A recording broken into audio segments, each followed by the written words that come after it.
Destroy WrestleTalk. Soon everything will be Fakador.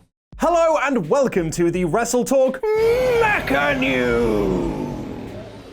I am Luke Owen. Press the thumbs up and hit the subscribe button and leave a comment down below to answer our question of the day. Who do you think was the best wrestler in the whole world in 2018? We've got a packed show for you today with the latest news from WrestleMania 35, a new member of The Shield, and return updates on Bray Wyatt and Lars Sullivan. But first we need to address the rumor and innuendo about Destroy WrestleTalk. I've been keeping my eye very closely on the situation and I went right to the source of the matter, El Fakador, to ask him himself, and here's what he had to tell me. You guys. Well, so you see, the whole Destroy WrestleTalk thing, I think you're mishearing it because it's actually pronounced Destroy and it's Spanish for improve. Oh, right, okay. Yeah, I mean, that makes sense. Yeah, I studied Spanish at A-level and he's right. You Oh, know, right. Well, that totally makes sense. There you are. In which case, then, thanks for inviting us, and thanks for trying to improve WrestleTalk. You are welcome. You guys are so good. Selfless job, really. So trustworthy. That was taken from Screenstalker's video reaction to the brand new trailer for Avengers Endgame, which you can check out by clicking the eye above my head.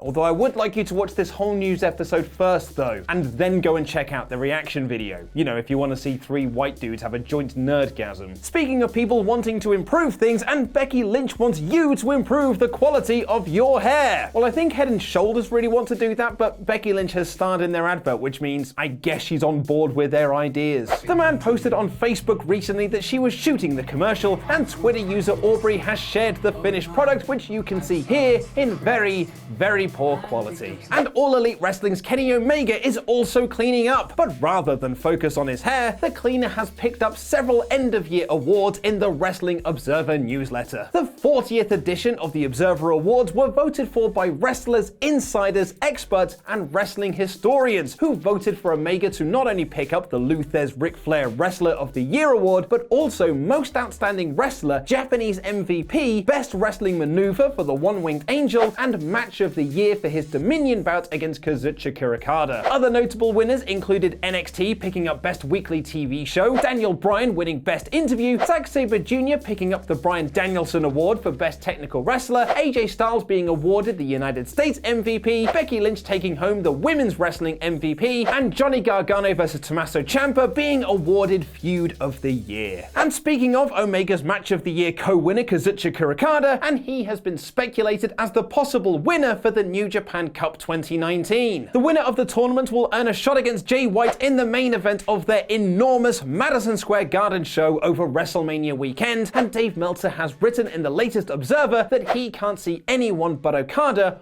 or Kota Ibushi winning. Speaking of Mania weekend, and last week WWE unveiled the location and logo for WrestleMania 36 next year, which will take place in Florida in the home of the Tampa Bay Buccaneers. But it's now being revealed that WWE handed out very odd requests to the real-world press who were in attendance for the announcement. Now remember, these are real and serious journalists who are usually reporting on sports. These aren't YouTube channels who talk about wrestling on a daily basis, and WWE still asked that press to only refer to their talent as WWE superstars and to never use the word wrestling, only refer to it as sports entertainment. Now those words are common to us wrestling fans as we hear them on a weekly basis. Not that anyone outside of WWE has actually referred to wrestling as sports entertainment, despite WWE trying to make that a thing for the last 35 years. So can you imagine what a real journalist made of all of this?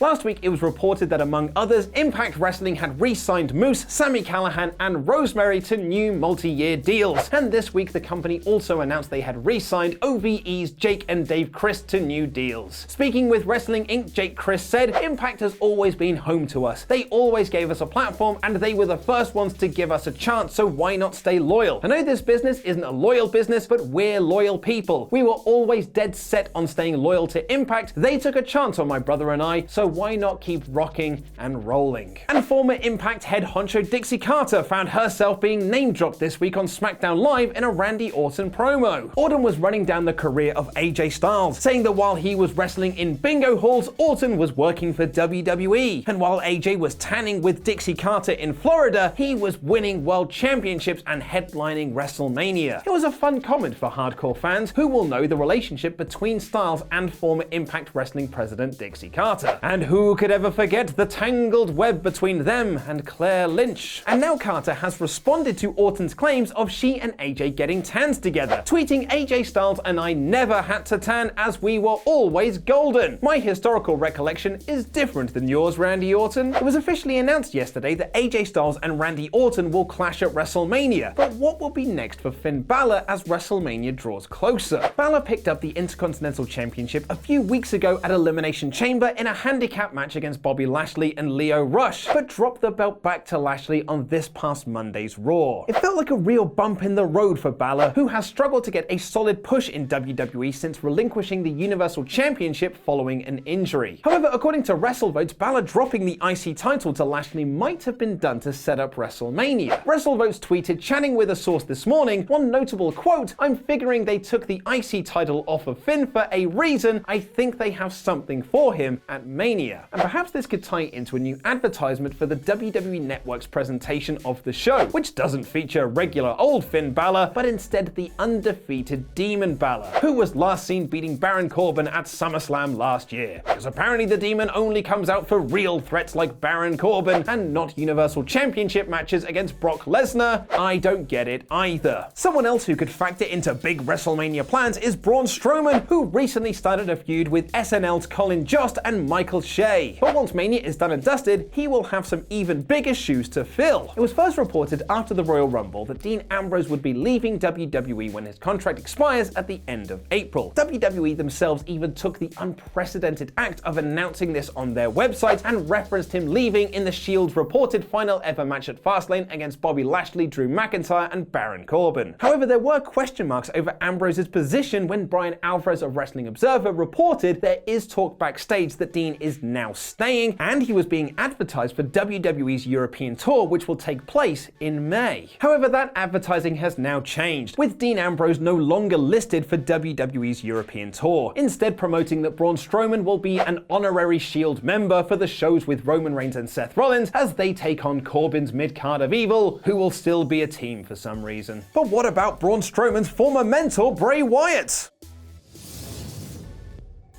Bray Wyatt hasn't been on WWE TV since September 15th last year, when he was still teaming with Matt Hardy as the Deleters of Worlds. He did return to in-ring action at WWE Starrcade house show events and has appeared on a few other house shows too, but there has been no word on when he'll return to TV. It was reported at one point that he could fill in for the injured Braun Strowman in his TLC match with Baron Corbin, but that never came to fruition, and there was one report that said he could face Daniel Bryan for the WWE Championship at WrestleMania 35, but the company now looks to be going with Bryan versus Kofi Kingston instead. Tom Colohue of Pro Wrestling Torch recently posted on Twitter of Wyatt's return to TV, saying it's probably the most closely guarded secret in WWE. I don't even know if he'll be on Raw or SmackDown. I've been told both, but also different potential storylines. To my knowledge, he's still in creative hiatus. Someone else who hasn't been mentioned on WWE TV for a while is Lars Sullivan. Promos for The Lurking One began back at Survivor Series last year and played through to TLC, before Lars was announced as part of the on their way to WWE group of NXT call-ups that also included EC3, Heavy Machinery, Nikki Cross, and Lacey Evans. However, it was then reported by Dave Meltzer that Sullivan suffered an anxiety attack before an episode of Raw where he was set to start a big program with John Cena that would have culminated at WrestleMania. Several other reports claim that Lars also no-showed other Raw tapings and a few house show appearances, and both Sullivan's Twitter and Triple H confirmed Meltzer's initial report, saying that Lars would be welcome back when he's ready to come back. And according to Ryan Satin of Pro Wrestling Sheet, Lars is now in a good place, adding he immediately began seeking help from mental health professionals, and WWE have been incredibly accommodating the whole time. Satin adds, "We're being told Lars is feeling better now after being out of the spotlight and is happy for the other NXT call-ups, but it's still unclear if he'll return to WWE at any point." Speaking of those NXT call-ups, and they were joined a few weeks later by Tommaso Ciampa, Johnny Gargano, Aleister Black and Ricochet, with Black and Ricochet forming a tag team, even competing for the Raw Tag Team titles at Fastlane. Unlike previous NXT call-ups, however, this group of 10 wrestlers were assigned to both Raw and SmackDown, and in the case of Ciampa, Gargano, Black and Ricochet, still on NXT as well. It's since been reported by Ringside News that this was Vince McMahon's idea, to give the talent as much TV time as they could because he wanted as many people to see the new call-ups as possible. Interestingly, Ricochet recently did an interview with WPSD Channel 6 where he said that he would still be wrestling for both brands even after WrestleMania 35, where he then assumes he will be officially drafted to either Raw or SmackDown. Both Aleister Black and Ricochet told the Full Sail crowd at the latest NXT TV tapings that that would be their last appearance in the building as they were heading to the main roster full time. But there is still a question mark over Johnny Gargano. Gargano was paired with Tommaso Ciampa on the main roster despite their heated rivalry down in NXT. Sadly, the team only lasted 1 week after it was revealed that Ciampa's injury that he was planning on getting looked at after NXT TakeOver New York was much worse than anticipated, with the NXT champion going in for surgery and vacating his title. We won't go into NXT TV spoilers here, as Ollie Davis covered that in his Super News yesterday, but Dave Meltzer has written in The Observer that Gargano's main roster situation is uncertain. He also adds that post-WrestleMania we could also see the main roster debuts of current United Kingdom champion Pete Dunne, NXT Women's Champion Shayna Baszler, and former Women's Champion Kairi Sane. Thank you so much for watching, and thank you to our Patreon pledge homers who are currently... Hey, man. buddy. Hey, man, how's it going? Oh, very well, thank you. I've got a little favour to ask you. Oh, yeah? So, you know how you like movies? I do like movies. And you like delivering news? I do like delivering Well, how news. about you come over to Screen Stalker on Monday and you do a movie news for me? That sounds tremendous, but wait a sec.